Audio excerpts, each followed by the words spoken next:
कह चुके थे कि पीएम मोदी जिस तरीके से अपने दावे और वादे करते हुए नजर आए थे, यहाँ पर वो तो पूरा नहीं कर रहे, लेकिन गहलोत सरकार उसे पूरा करेगी। तो ईआरसीपी को लेकर जिस तरीके से यहाँ पर जो बातें सामने आई हैं, पेयजल को यहाँ पर देखा जाए वो बहुत ही सोच समझकर अपने दाव पेच खेलते हैं, और अगर इसे यहाँ पर राष्ट्रीय योजना वह करार देंगे तो जाहिर है कि गहलोत सरकार, कांग्रेस और ज़्यादा जो है मजबूत होती हुई नजर आई कांग्रेस पार्टी। यहाँ पर आपने जिक्र किया राहुल गांधी की भारत जोड़ो यात्रा का। मैं एक छोटा सवाल यहाँ पर लेना चाहूँगा, क्या भारत जोड़ो यात्रा का फायदा कांग्रेस को राजस्थान में मिलने वाला? गांधी को पहले लोग भाव नहीं देते थे, राहुल गांधी को लोग पप्पू बुलाते थे, अब उनका राजनीतिक स्तर सुधरा और एक राजनेता के रूप में लोग उनको पसंद कर रहे हैं। आप युवाओं की देख लीजिए कि जब ग्राउंड सर्वे होता है तो बहुत से ऐसे लोग, बहुत से ऐसे युवा हैं जो राहुल गांधी को पसंद कर रहे हैं, महज इसलिए क्योंकि वो उभरते हुए नेता का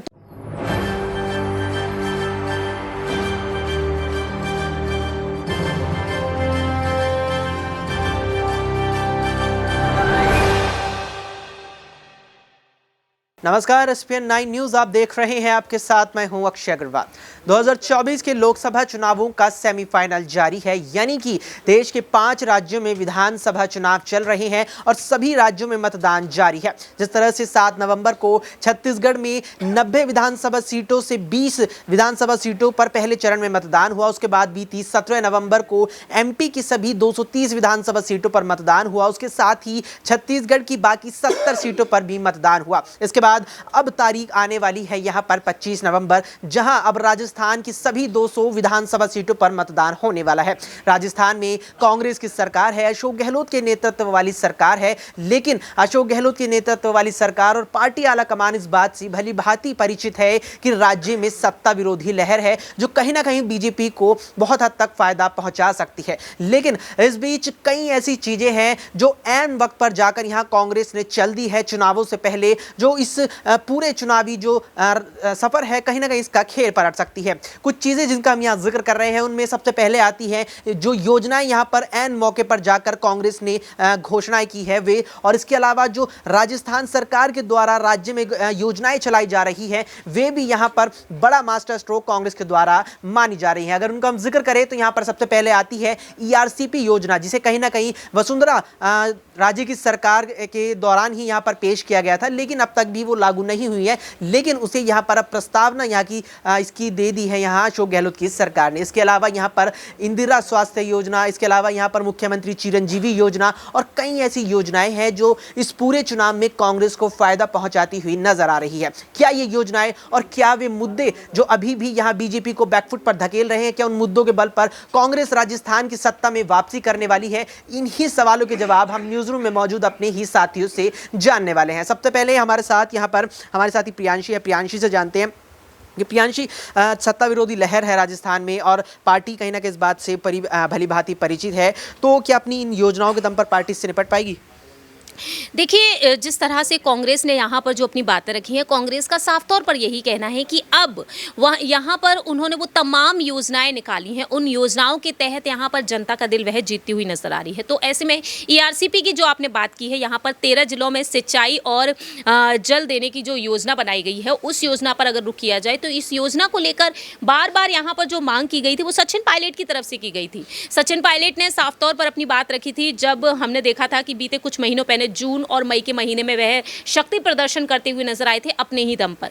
उस दौरान सचिन पायलट ने साफ तौर पर यही कहा था कि ईआरसीपी को लेकर जो उन्होंने मांग की कि इस पर गहलोत सरकार को ध्यान देना चाहिए, गहलोत सरकार को इस पर अब एक्शन लेना चाहिए। इसके अलावा वसुंधरा राज्य की सरकार के दौरान जो भ्रष्टाचार हुआ था उसके खिलाफ यहाँ पर कार्रवाई होनी चाहिए। और इसके अलावा यहाँ पर सचिन पायलट ने कुछ एक और बड़ी मांग जो की थी, पेपर लीक का जो मुद्दा था, तो ये मांगे उन्होंने राहुल गांधी के सामने दिल्ली पहुंचकर भी रखी थी। और आज देखा जाए सचिन पायलट से यही पूछा जाता है कि ईआरसीपी को लेकर आपने जो मांग की थी आखिरकार उसका क्या।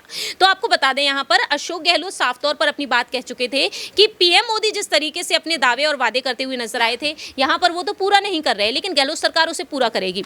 तो ईआरसीपी को लेकर जिस तरीके से यहाँ पर जो बातें सामने आई हैं, पेयजल को लेकर, सिंचाई को लेकर, और आज देखा जाए ईआरसीपी योजना एक बहुत ही बड़ी योजना जो बन चुकी है राजस्थान में। पीएम मोदी दावे और वादे करने तो पहुंच जाते हैं, लेकिन यहां पर देखा जाता है कि गहलोत सरकार उन दावे और वादों को पूरा करती हुई नजर आ रही है, ये कहा जा रहा है। लेकिन यहां पर जनता बखूबी जानती है अक्षय, और जनता के वोट के आधार पर ही पता चलेगा कि क्या वाकई में यहाँ पर जो कांग्रेस आज दांवपेच खेल रही है, कांग्रेस उसमें कितना सफल हो पाएगी। तो 200 विधानसभा सीटों पर इस बार यहाँ पर कांग्रेस की एक मजबूत पकड़ तो देखने को मिल रही है, लेकिन यहाँ पर जो गहलोत ने जिन योजनाओं पर दाव लगाया है, जिन योजनाओं का ऐलान किया है, आखिरकार उन्हें वो पूरा कर पाते हैं या फिर नहीं। क्योंकि अगर इस साल के बजट पर रुक किया जाए, जो उनकी सरकार का आखिरी बजट रहा, हमने उसमें क्या देखा? हमने उसमें यही देखा कि पुराना बजट उन्होंने उठाकर रख दिया था।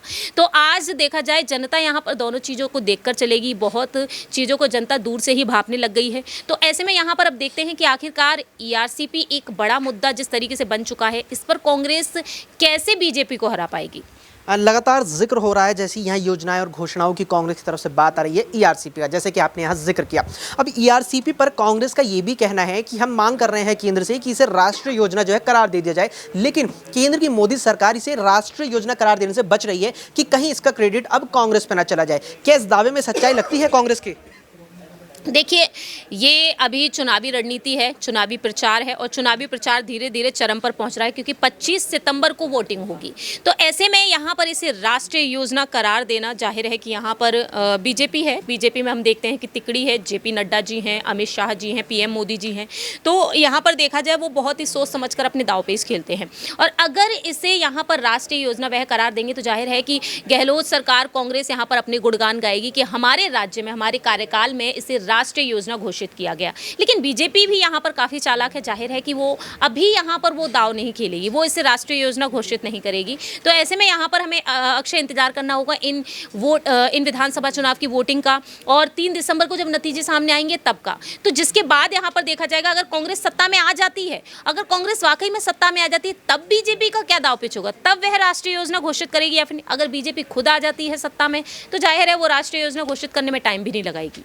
तो यहाँ पर आपने सुना प्रियांशी का साफ तौर पर कहना है कि बहुत ही मजबूती से पेच फंसा हुआ है ईआरसीपी योजना को लेकर। उसकी वजह साफ है कि 13 जिलों से ये योजना होकर गुजरती है, और 13 जिलों का मतलब है करीबन 55 से 60 सीटों को सीधे तौर पर प्रभावित करती है। आकाश हमारे साथ है, आकाश से सवाल लेते हैं कि आकाश, लगातार जिक्र हो रहा है कि जो योजनाएं कांग्रेस की चल रही हैं और जो घोषणाएं अब की हैं कांग्रेस ने, क्या वे बीजेपी पर भारी पड़ने वाली है विधानसभा में?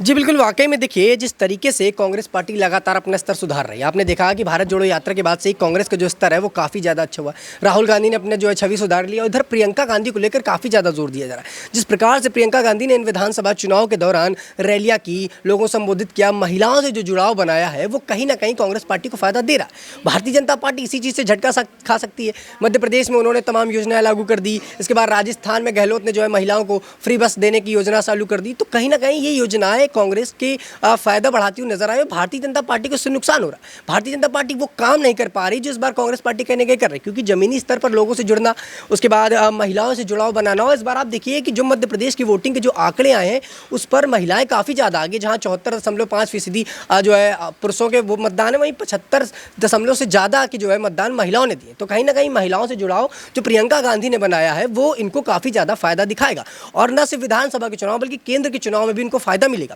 क्योंकि अभी भले ही सारी पार्टियां अलग अलग हैं, लेकिन केंद्र पे जो गठबंधन बना है, उसका जुड़ाव होने के बाद ये और ज़्यादा जो है मजबूत होती हुई नजर आई कांग्रेस पार्टी। यहाँ पर आपने जिक्र किया राहुल गांधी की भारत जोड़ो यात्रा का। मैं एक छोटा सवाल यहाँ पर लेना चाहूँगा, क्या भारत जोड़ो यात्रा का फायदा कांग्रेस को राजस्थान में मिलने वाला है, और क्या भारत जोड़ो यात्रा के जरिए कांग्रेस अपनी सत्ता विरोधी लहर से बच पाएगी? जी बिल्कुल, देखिए, ना सिर्फ राजस्थान, बल्कि मुझे लगता है कि पूरी जगह, जहाँ जहाँ विधानसभा 5 राज्यों में, वहाँ सब जगह कांग्रेस को इसका फायदा मिल रहा है। क्योंकि भारत जोड़ो यात्रा से राहुल गांधी ने जो युवाओं के मन में, और जो लोग थे, जो पूरा जो भाजपा कैंडिडेट थे, कहीं ज़्यादा उनके मन में भी अपना जो है छाप छोड़ी है। और इतना लंबा सफ़र करके उन्होंने सबसे मिले, जुड़ाव पैदा किया। तो कहीं ना कहीं कांग्रेस पार्टी सिर्फ इसी चुनाव के मध्य राजस्थान नहीं, बल्कि अन्य चुनाव में, और इसका फायदा केंद्र के चुनाव में भी होगा। क्योंकि जहां राहुल गांधी को पहले लोग भाव नहीं देते थे, राहुल गांधी को लोग पप्पू बुलाते थे, अब उनका राजनीतिक स्तर सुधरा और एक राजनेता के रूप में लोग उनको पसंद कर रहे हैं। आप युवाओं के देख लीजिए कि जब ग्राउंड सर्वे होता है, तो बहुत से ऐसे लोग, बहुत से ऐसे युवा हैं जो राहुल गांधी को पसंद कर रहे हैं, महज इसलिए क्योंकि वो उभरते हुए नेता के तौर पर एक अच्छी छवि बना ली उन्होंने भारत जोड़ो यात्रा। तो इसका फायदा उन्हें केंद्र के चुनाव में तो मिलेगा, उसके साथ विधानसभा के चुनाव में आप देखिए लगातार उनको इसका फायदा मिलता हुआ नजर भी आ रहा है। तो यहाँ पर आकाश का साफ तौर पर कहना है कि राजस्थान के विधानसभा चुनावों में जिस सत्ता विरोधी लहर का लगातार जिक्र बीजेपी कर रही है कि उसे यहाँ पर शिकस्त वो देने वाली है कांग्रेस को, वो कहीं ना कहीं बाजी पलट सकती है राहुल गांधी की भारत जोड़ो यात्रा, क्योंकि उसके जरिए राहुल गांधी ने जो अपनी छवि है युवाओं के मन में, जो अपनी छवि है विपक्षी नेताओं के मन में, उसे मजबूत किया है। और कहीं ना कहीं जो एक कच्चे यहाँ सियासी खिलाड़ी की जो छवि थी राहुल गांधी की, उसको भी कहीं ना कहीं उन्होंने मजबूत किया है। बहरहाल अब देखना है कि सबसे पहले तो 25 नवंबर वो तारीख आ रही है जब राजस्थान के रण में सभी राजनीतिक दलों के बीच मतदान होने वाला है। यहाँ पर राजस्थान की जनता निकल कर आएगी मतदान केंद्रों पर और अपना मतदान डालेगी, और फिर 3 दिसंबर को देखना है कि चुनावी नतीजे क्या होंगे, क्योंकि किस्सा सियासी है।